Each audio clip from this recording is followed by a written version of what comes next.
Jenny Raft, the chairperson.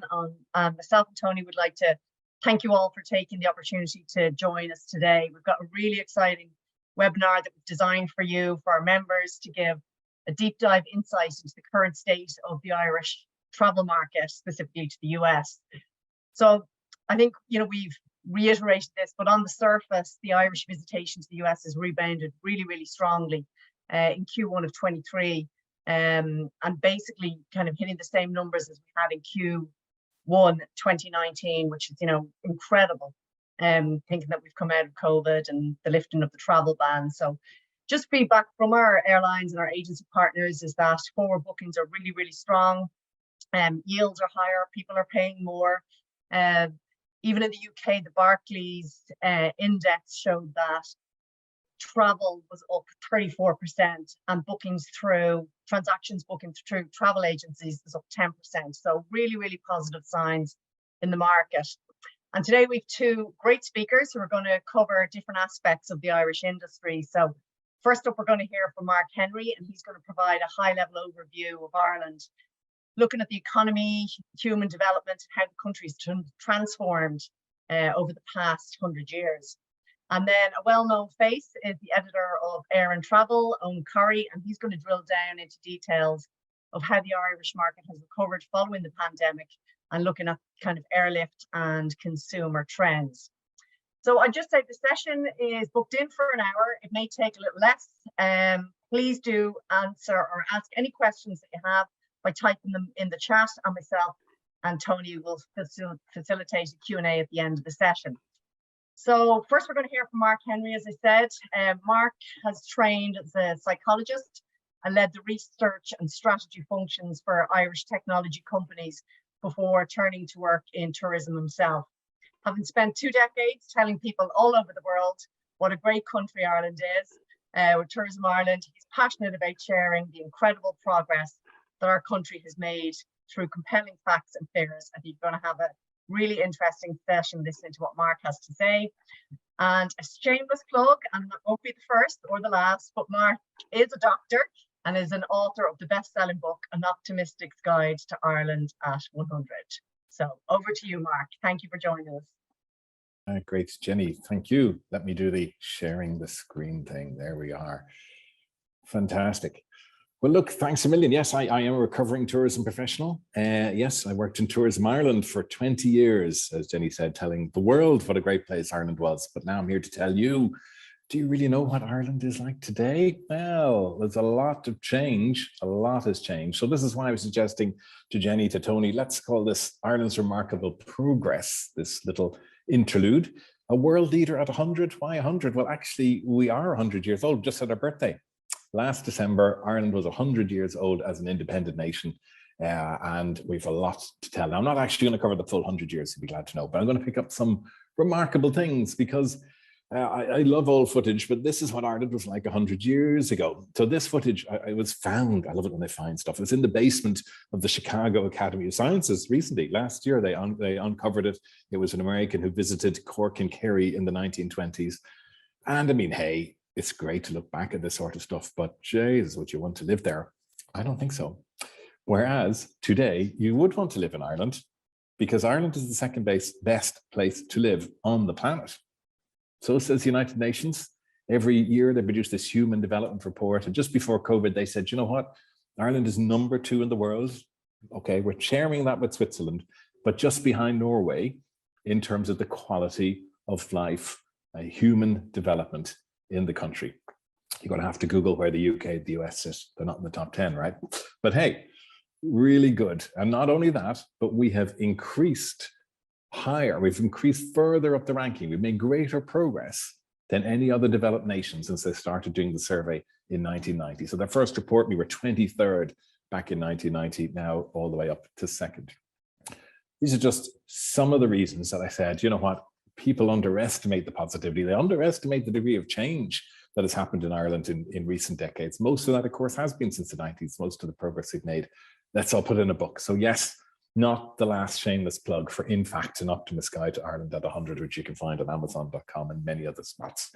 But it gathers together remarkable facts that demonstrate the progress we've made as a nation. And I'm here to talk about some of them because if we look at why the UN gave us that ranking, what was it that they said Ireland was number 2 on? Well, there's 3 buckets of indicators that they look at quantitatively. So the first one is, do people in that country, so do people in Ireland, live long and healthy lives? Well, actually, we do. We are now amongst the world's longest livers. So in fact, you go back to that video, that little film we saw way back from the 1920s, people in that on average were living 57 years.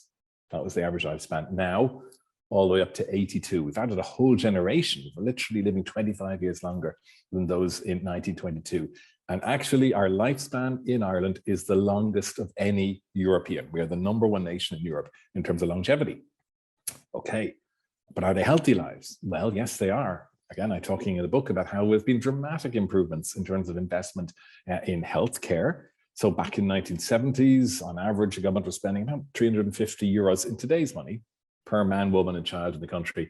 Today, it's over 3,500. Dramatic increase. The population has also grown. So huge increase in spending over that period. And of course, science has moved forward. Yes, we're far able to treat a lot more diseases than we were back in the 1920s, but we're also healthily eating, healthily behaving, if you like, as a population. So we eat twice the amount of vegetables and fruit than the Irish did 60 years ago. So you can see it there in the green. Back in the 1960s, eating roughly 80 kilograms of vegetable and fruit per man, woman, and child. Today, double that. And you can even see meat increase significantly, now falling back a bit. But we are healthy eating. Our behaviors are healthier than ever. In fact, the Irish, of course, got that stereotype for alcohol consumption. You only have to look at The Simpsons when they do St. Patrick's Day every year. Anyway, point is, alcohol consumption is on the way down. We're way past peak alcohol consumption in Ireland in the year 2000. So this is the amount of litres of alcohol consumed per person per year in Ireland. In fact, it has now, over COVID, declined further, such that we're down now to 10 litres. So that's well below what it was in the peak. It would be roughly a 40% reduction, right? A third, or yeah, close to that over just the last 20 years. So all of that has improved our health, which is why in surveys of European nations, 84% of Irish say that they are healthy, good or very good in terms of their health. It's the highest figure of any European country. You can find the UK in there somewhere as well if you're looking at 73%. So it's self-reported, sure, but overall the Irish are in fact long living and healthy to prove it. So that first bucket that the UN is looking at, do the Irish live long and healthy lives? Absolutely, and far more so than many other places. Okay, second bucket the UN is looking at is to say, all right, what about education? Are people developed in this country? Are they able to contribute personally and fulfill their individual potential? And here there's been dramatic improvement. So firstly, second level education. So those, between the ages, I suppose, of 13 up to 18. So I was in secondary school in the 1980s. That's kind of the second pie chart there. And what's that showing is that 71% of people who went into school in the 1980s stayed all the way through to the end and finished their final examination, the leaving certificate. So 7 in 10. So 3 in 10 didn't. So 3 in 10 did not finish second level education at all, not all the way through to doing that final exam. And you can see how that has crept up decade after decade. Today, it's more than 9 in 10 are seeing there all the way through to second level education. But the types of students in second level has actually transformed radically. In other words, back in the 1980s, there was nobody with special needs getting any second level education in Ireland. Now that's standard. So there's a whole group of people who are being educated now who weren't even being educated at all back then. But we've increased, as you can see, the quantity of the people who are staying through in second level and quality. At least we measure quality by pupil teacher ratios. The pink is showing this huge decline in the amount of students that every teacher had to teach at primary level. The blue is the second level, at the lowest level ever. A huge chunk of that is providing education for those special needs kids who were never dealt with before. But only last week, global figures came out for reading ability worldwide at primary level.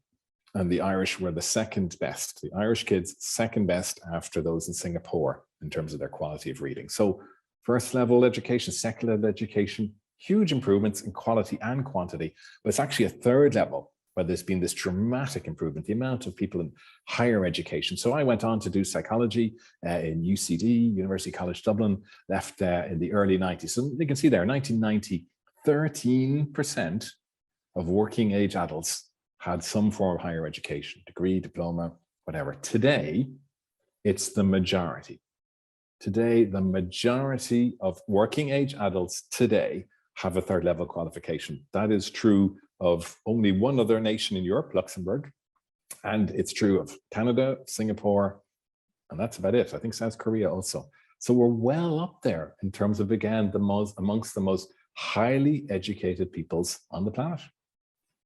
So the second bucket that the UN is looking at, are people, are they able to develop themselves to fill their potential? Absolutely, in Ireland, far more so than elsewhere. Okay. The third thing the UN then says is, all right, what about the physical standard of living? Are people reasonably wealthy and able to live well in this country? Well, this is the favorite chart I have from my book, In Fact, An Optimist Guide to Ireland at 100, because this does show the 100 years, and this shows wealth in Ireland per capita, stripping out inflation. So in constant terms, all the way from the 1920s, all the way up to essentially before COVID. And the green line, of course, is Ireland. And you can see, go back to the 1920s, you can see there the UK in blue, the US in red. So on average, the standard of living in Ireland in the 1920s was roughly 60% that of the UK, roughly 40% that of the US. And look at that gap, it stayed. I mean, it's barely any improvement in the 30s, the 40s, the 50s, the 60s began to edge up. I mean, Ireland was not a wealthy place. As the other countries grew, proportionally, we stayed the same. We didn't really catch up all the way to the 1990s. And then we had the Celtic Tiger, huge economic growth in Ireland, export-led, that delivered huge increases in our GDP per capita, passing the UK, 1996, up there with the US by 2003, and now ahead. Now, today, Irish are very experts. The Irish people are very expert. GDP includes all sorts of multinational activity. We don't really talk about that. We use GNP or GNI, there are all sorts of different measures to strip out the multinationals and say, well, actually, what's the impact of the Irish economy as a whole? If you were to take out all those wonderful profits that Facebook makes and the continent of Europe brings them here, pays tax here, and then ships them back to the US. But the point is, look at the shape of that. People who say, oh, well, that's not real. That growth isn't real. That's not, in modern days, at least, that's impacted by multinationals. Yes, but look at that shape of that graph.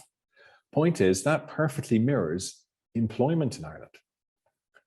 So this GDP growth has translated into real and genuine benefits for people in Ireland. I go right back again to the 1920s, the previous graph. 1920, there were roughly 1.1 million people in employment in Ireland. That's how many jobs there were in the 1920s, 1.1 million. And in the 1930s and in the 1940s.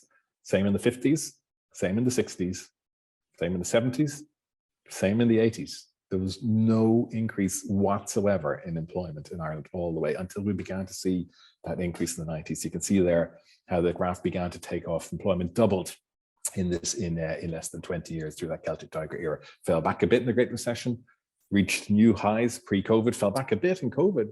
And now the latest figures are showing more than 2.5 million people employed. We have never had so many people in jobs in Ireland. And of course, the nature of those jobs has changed. Again, go back to that pre-Celtic Tiger era, before we had that huge boom in exports and multinationals.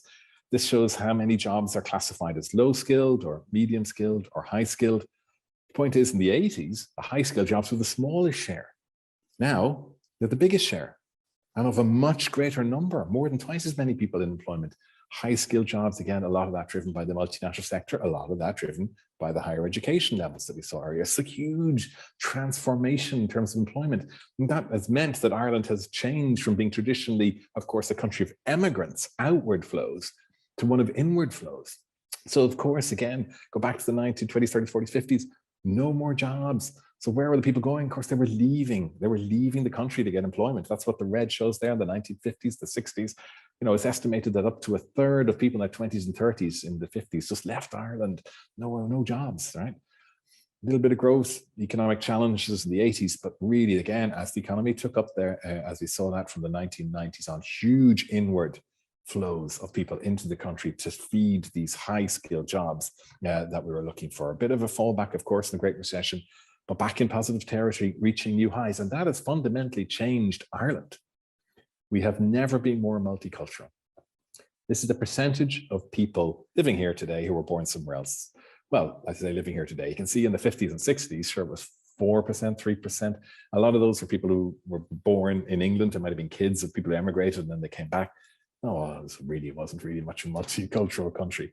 You can see the growth. And again, from the 90s, late 90s, as there began to be this huge inward flow of people for those jobs.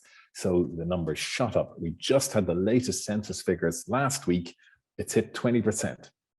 So 20% of people living in Ireland today were born elsewhere. That's the highest figure in Europe, other than Luxembourg. They're tiny. But yeah, aside from them, we are the biggest in Europe. It's actually a figure that's higher than the UK, higher than the US today, in terms of percentage of population born elsewhere. So Ireland, quite different place in quite a short period of time, real transformation in 2 decades. So the economic boats have risen. It has benefited people in jobs. It has benefited people in incomes. It has brought people here for economic opportunity. And we have managed to make the country more equal as that economy has developed. So income inequality in Ireland has decreased. It was at the lowest level recorded pre-COVID. The trend is downwards, and our inequality here is far less than elsewhere. So they measure it with this Gini coefficient thing. It shows, the percent, 100% would mean that all the wealth is owned by one person. 0 means that it's equally distributed across everyone and we're living in communism. But look, the point is, equality in Ireland is better than the EU average. It's below, we're more equal than Germany and France these days, and we're touching on Nordic levels, which is good. So that second bucket you see, or that third bucket I should say, that the UN was talking about, is there a good quality of standard living in Ireland? It's never been better. So you can see why they put us second in the world, in fact, when you look at quality of life. But of course, there are other things they're not measuring. A lot of that is other great news to report. Ireland's impact on the world, for example. Did you know we are let's say we are the world leaders in English literature?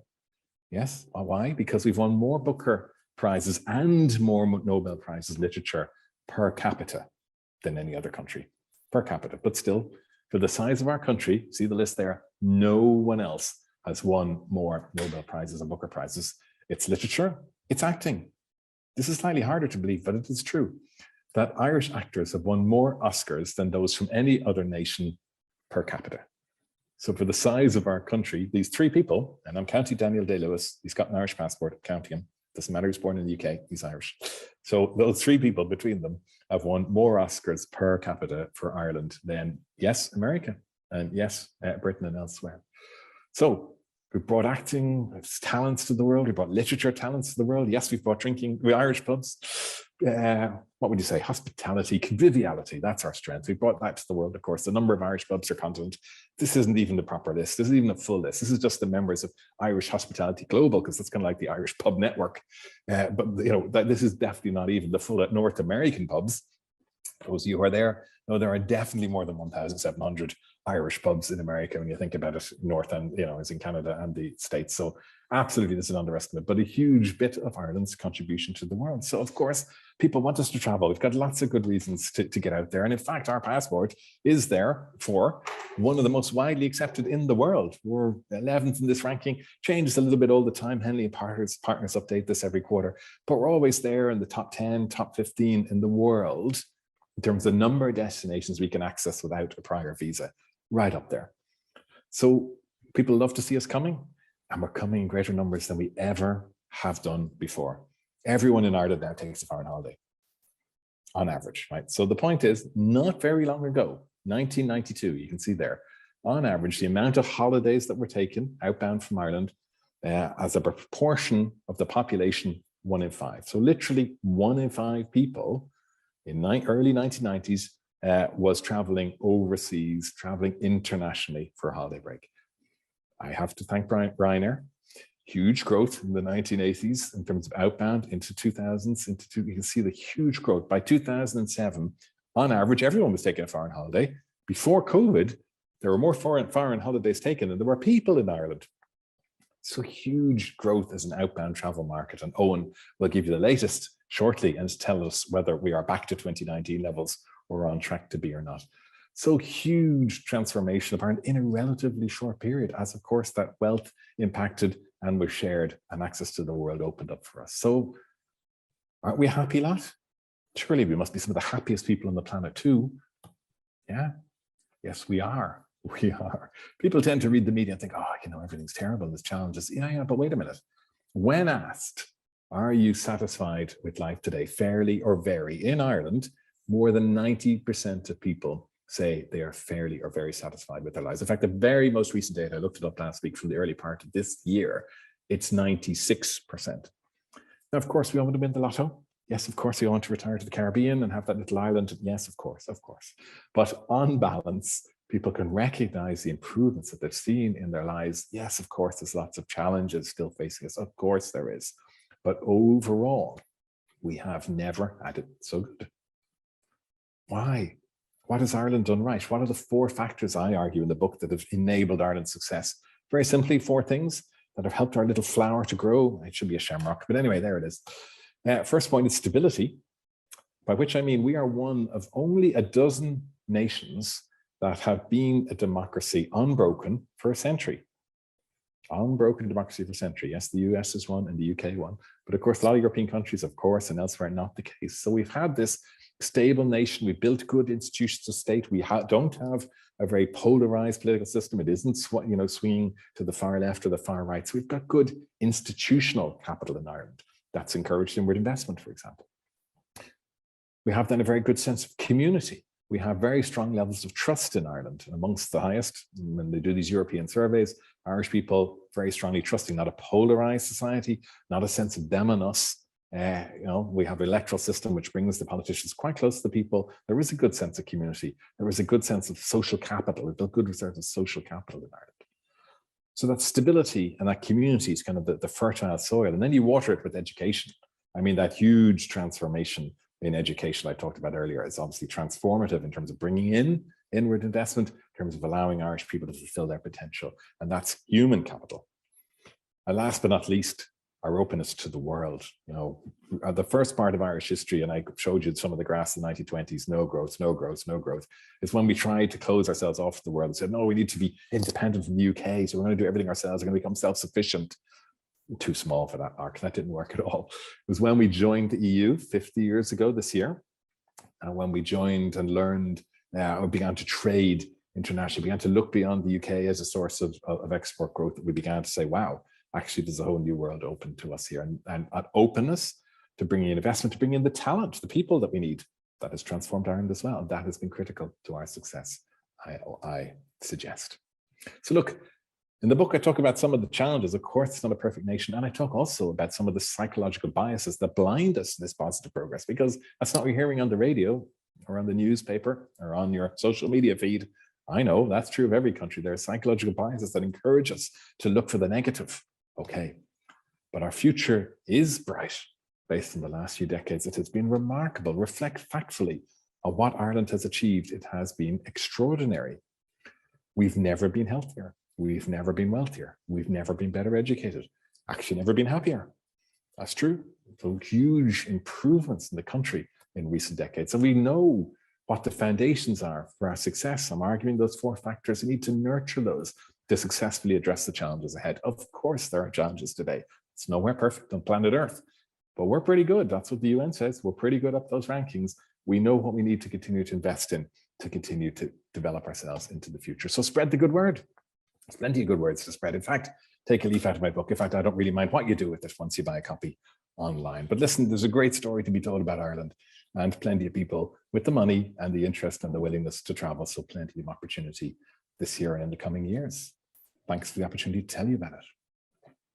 Thank you, Mark. That was really, really interesting. And I suppose the key for our members, what they can take out of that session is that we are living longer, we're wealthier, we're a more diverse nation, with more propensity to travel. So this is kind of gives a real good insight in how we can market your products, your destinations to the Irish consumer, and looking at that kind of age profile and consumer buying habit. And just, I suppose, to point out when you're talking about, the purchasing of holidays, we are ranked #1 globally for visitation per capita to the US. So we're small, we're mighty, we're rich, and we want to travel. So it's all good. What's not to be happy about that? So thank you so much, Mark. Next up, we're going to hear from Eoghan Corry. Eoghan is a leading travel commentator in Ireland, a great friend to the Irish travel industry, as well as being a historian, an author, and broadcaster. He's extremely well traveled. He's always traveling. God knows where you are today, Eoghan. He's a journalist, a travel writer, and a speaker and moderator of tourism and aviation conferences across Europe, the US, Africa, Asia, and Australia. Formerly, he was features and literary editor at the Irish Press and sports editor at the Sunday Tribune, and is author of more than 40 books. So, Mark, you've got a catching up to do there. And his books are all on travel, history, and his own biography. So that is definitely one I'm going to buy on. So over to you, and we're delighted you could join us today. Thank you very much for your kind words, Jenny. And it's lovely to see so many of my great friends joining us here today. I'm going to rattle through fairly quickly an overview economically of what is been happening in the last year or so, and its relationship to travel, the selling of travel to the United States, and also how it'll affect the availability of those routes, those choices that we make when we're given these opportunities to travel. First of all, worldwide, most economies look like they're going to avoid recession. Inflation is falling back. The risk of recession in the main global economies is abating. Modest growth now expected almost right across every major economy in 2023. The exception is Britain, which is underperforming. We have a lot of people from Britain here who will need an open explanation for that. Policy errors still possible. Central banks could be underestimating the time lag of the hikes and tighten a little bit too much. That's a bit of that going on. Sticky core inflation, tight labour markets, they may necessitate higher rates. That risks recession when it happens, and the geopolitical, we can't escape it every day in the radio, television, newspapers, with the war in Ukraine. Oil, European gas prices, they surged after Russia invaded Ukraine, but they've fallen back considerably since last summer, and very tight labour markets as unemployment falls to multi-decade lows across all economies. Interest rates, much higher than anticipated a year ago, but they're expected to peak mid-2023, remain high, but unlikely to go that much higher after that.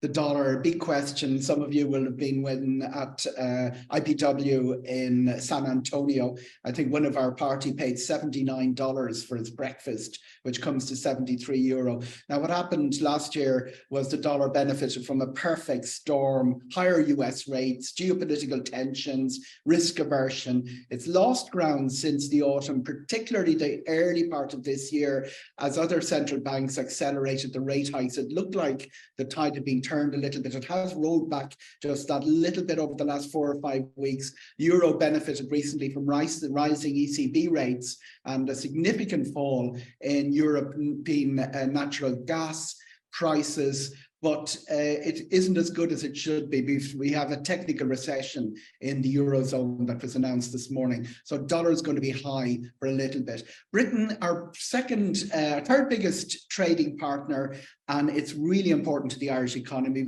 We sometimes forget how important it still is. Third biggest trading partner, and very important for our airline industry. It has been underperforming. Sterling way down, concerns over the British economy behind that, hit a record low against the dollar in 2022, and it's weakened against the euro with concerns about the prospects for the UK economy. Much bigger decline of 11% in Britain GDP in 2020 during the pandemic than elsewhere. It's not returned to pre-COVID levels of activity, in contrast to all the other G7 economies. Marked fall of in trade with the European Union in the aftermath of Brexit, which also weighed in on investment, and the OECD estimate that weaker external trade knocked 2% off Britain's GDP over 21-22. So Brexit is dampening the labour supply, lower immigration from the European Union, a fall in the participation rate, a big hit to real household disposable income, tightening of monetary and fiscal policy, public sector strikes. There's 33 days of strikes planned in the airports this summer. So they are have a little bit of a headwind for output growth in 2023 and the risk of contraction in 2023 and the GDP. That's haunting everything, all those figures. The IMF sees UK GDP growth at minus 0.6% in 2023. The Bank of England says 0.5% and the OECD has 0.4%, but all of those figures are minus. And hopefully growth return to positive territory 2024 if with a fall in inflation. But there's concern also at the surge, the deficit of 5% of GDP in 2022 and higher energy prices, which are still working their way through the economy. Ireland's buoyancy, this is the more recent trend and what Mark has been talking about. GDP increases were quite spectacular, 13.6% in 2021 and 12% 2022. We won't be expecting that. The domestic economy grew by 5.8% in 2021, 8.2% in 2022. A big inflow of foreign direct investment. The three pillars of the Irish economy, as most people will know, are pharmaceutical, software and agri-food. All of them perversely did quite well during the pandemic, and we've got a big surge of foreign direct investment as an afterthought of that, and was a big factor in the rapid growth of the economy 2021-22. High levels of fiscal support for household and businesses that also kept the economy strong during that period. Consumer spending up 6.6% in 2022, 11.5% increase in spending on services. Investment was up 20%, colossal figure, with buoyant business investment. House building, a big problem during the pandemic, recovered up 45% in 2022 off a low base. Transport hospitality output 14.4% up, but still the slowest, and nobody in the travel industry needs reminding of this, the slowest to come back to 2019 levels, still 4.5% below. Service exports up 7.3% in 2022, 10.3% in 2021. Employment now 9.2% above its end 2019 pre-COVID level. 102,700 jobs created in the year to 2023. Those figures came out last week. That is the record since the current system of recording them was introduced in 1998. The labour force also grew 9% in the past 3 years. The best since the labour force survey began in 1998. The recent results should say. Big influx of non-EU workers accounted for 49,000 of 53,000 growth in the labour force in 2022, and solid growth expected in the Irish economy 2023, 2024, perhaps not double digit, but we're certainly looking at further growth of 6 or 7% if all goes well. There's a couple of things we have to watch. Capacity constraints. That does look like being the main worry about putting a brake on all of that. The foreign direct investment inflows continuing, a good pipeline for 2023. But the tech sector is undergoing a little bit of a downturn. You can see the wobbles through that, and they're very big employers, are very big important sources of foreign direct investment. Fiscal policy supportive of growth, budget allowing 5-6% rise in core government spending in 2023-2024. The economy is deleveraged. We've got low private sector debt. We had a 44% surge in private sector deposits during 2020 to 2022. People who didn't spend during the pandemic, a lot of them looking into the travel sector for that spending, for that money that they've saved, looking for higher value trips. Sharp flat rise in inflation and a slower global growth are significant headwinds to watch out for, and capacity constraints. We don't need any reminder that, very well covered. Housing, labour, finding staff, and also affordable housing for the staff that are coming to Ireland. Electricity, water, infrastructure, planning laws, a little bit of a drag in that, most spectacularly evident in the fact that we've 6,000 car parking spaces near Dublin Airport that can't be used at the moment. GDP growth exports. It was 12%. As I say, it's going to come down. What are the forecasts? 5.5% in 2023 and 5% in 2024. Still astonishing figures going back a few years, but a little bit below that very, very high figures we've coming off at the moment. More moderate growth rates then will be expected for the modified domestic demand that we'll have at 23, 24, those capacity constraints. The global economy, a little bit more resilient than expected. Almost everything produced in Ireland is exported. So we're very wed to what happens globally. So a very strong Irish economy, continuing good growth, likely robust household and business balance sheets with high levels of saving coming off the pandemic, still a strong pent-up demand for travel, service sectors outperforming with the travel industry seeing a strong recovery, sharp falls in wholesale energy prices, and they're going to feed through much lower headline inflation, hopefully through 2023, and the EU harmonised index of consumer prices shows that we're 5.4% in the 12 months to May 2023. Inflation still a concern, but the pace of it is slowing down ever so slightly. And then the challenges, slower growth, capacity constraints, as I mentioned, shortage of labour, big reliance on non-EU workers who require work visas. You can't go through Dublin without hearing Portuguese being spoken at the moment. The high cost and the scarcity of accommodation for employees, discouraging workers from overseas. Core inflation likely to remain sticky with upward pressure on wages. Moving to a higher interest rate environment that has implications for spend, for not just that people are paying more for their mortgages, but also that they're worried that the rates might hike again, and there is a likelihood that rates will hike again. And then, as I say, Britain weighing heavily on our growth because it's such a strong trading partner. Sterling expected to remain a weak currency, which will weigh on, for instance, tourist numbers, visitor numbers coming into Ireland. Dublin Airport. Good news, lots of interesting developments there this year, which are big implications for us. The numbers are close to 2019, not quite sure we'll make 2019, but they're certainly ahead of what was anticipated. Even a few weeks before Easter, they were anticipating that it would be lower. And the reason is that the people are booking incredibly late. That's abated a little bit in the last 3 months, but people were booking insanely late during the winter, largely because of the uncertainty that had accompanied travel over the previous 3 years. There is the figure of 3.5 million passengers in May was just announced. It's pretty close to 2019 levels. Shannon reported their busiest day in 7 years. So there is an element of the aviation industry and the travel industry coming back to 2019. Not sure we'll exceed 2019 this year, but we're getting most of the way there. And there, from the airport experience, very significant from Visit USA point of view, is that second security check. You come down the stairs in Dublin Airport, the security check is being phased out for some of the flights, and it looks like it'll be, they're testing it at the moment. That's where you have to take put your bags through another scanner. It slows down things considerably. It had its own security queues of 40 to 50 minutes last summer, and it looks like it'll be phased out completely in the autumn. Leaving the laptops and liquids in the bag, another big step forward.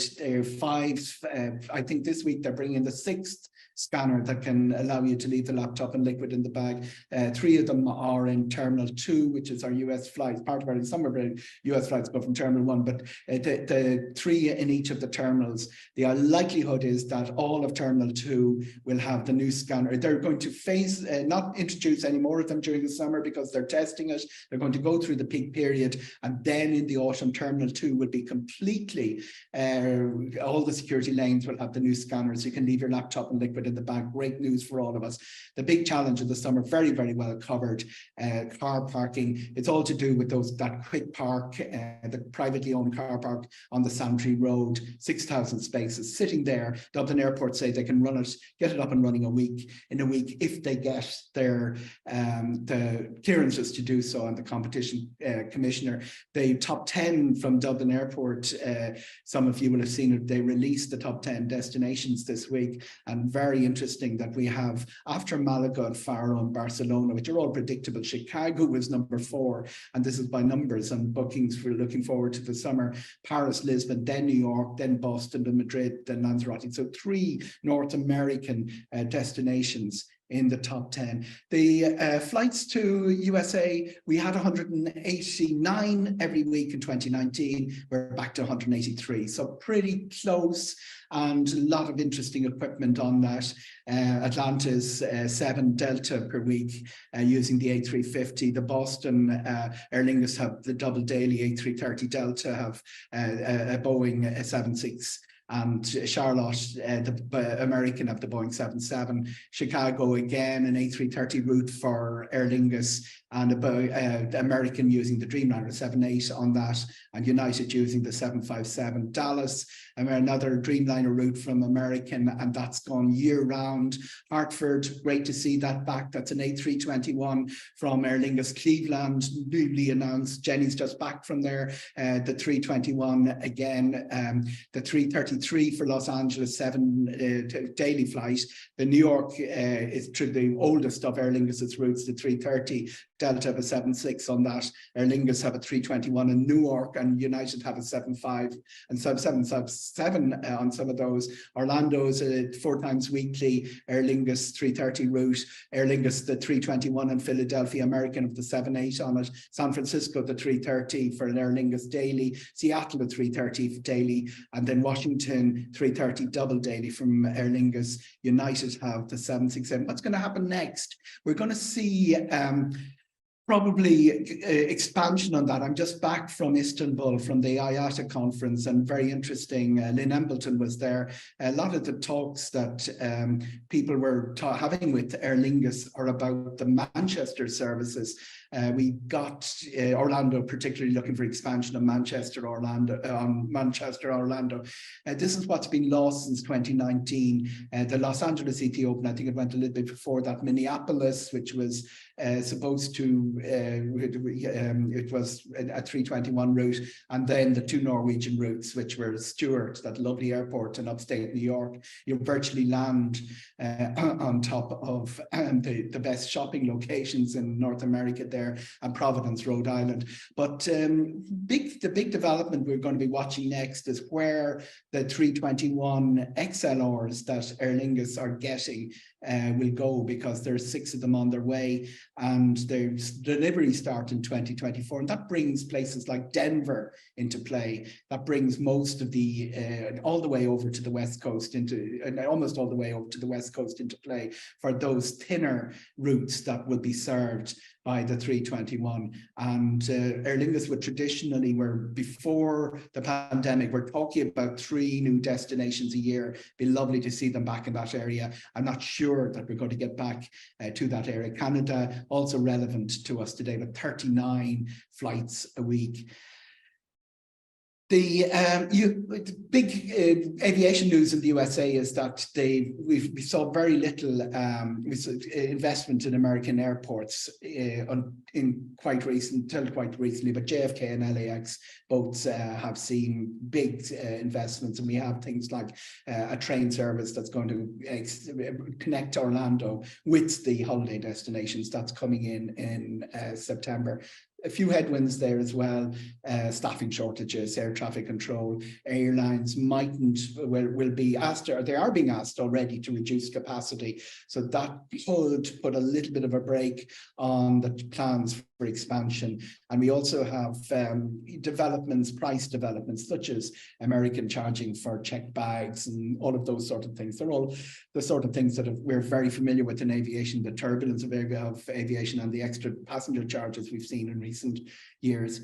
And the big significant development of a little bit more than peripheral interest to us here in Ireland is that the stamped entry to and from Europe is going to be replaced. That should boost passenger traffic from the United States, not immediately relevant to the common travel area, which is Ireland and Britain, but as we all know, services like Cleveland, Seattle, places like that depend very heavily on connecting traffic. So it does look like there'll be, with the strength of the dollar and a rush of that connecting traffic, that there will be more, it'll be easier for American inbound passengers to come to Europe as of next year, whenever that's introduced.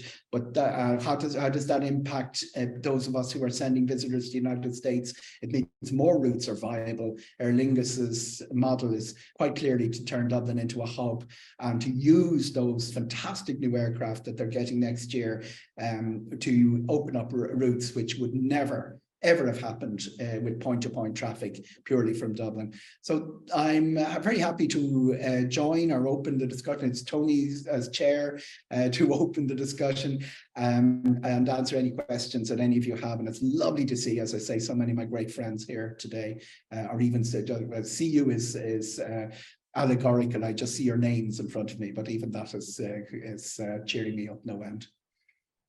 Eoghan, thank you so much. I think we could listen to you all day. We really, really could. That was so informative. I think the things that I took out of that was just looking at consumer spend being up 6.6%, that the pent-up demand is still there for the US. Interesting to know that Chicago was the #1 US destination, so great to hear.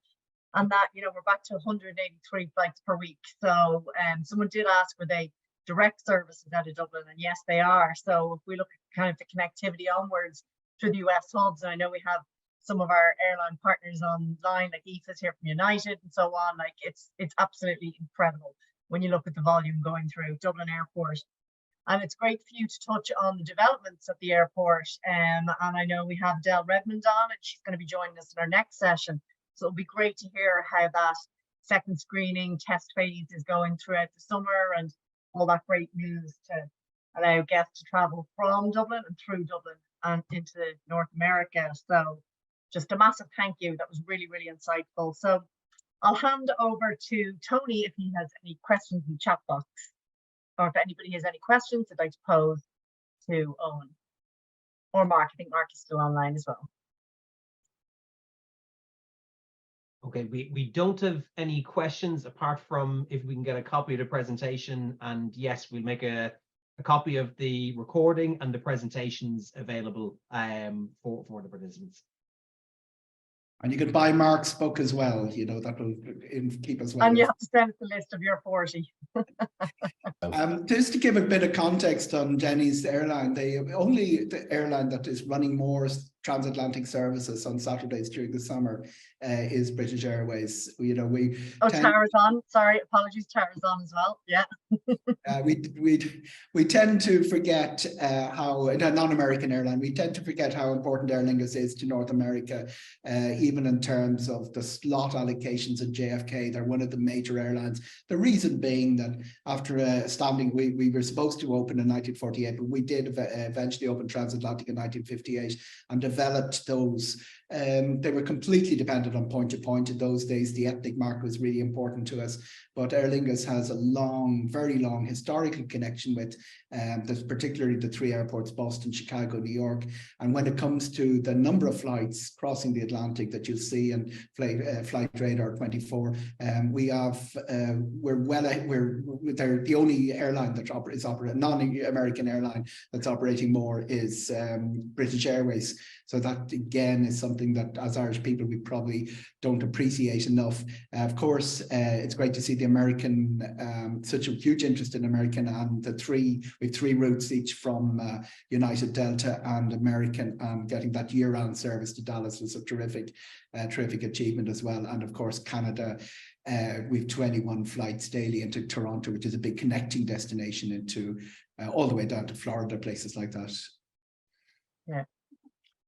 That was great. That was so insightful. Just on behalf of the members and the committee, thank you both so much for joining us today. I think we all got a huge amount out of that. So really, really positive news.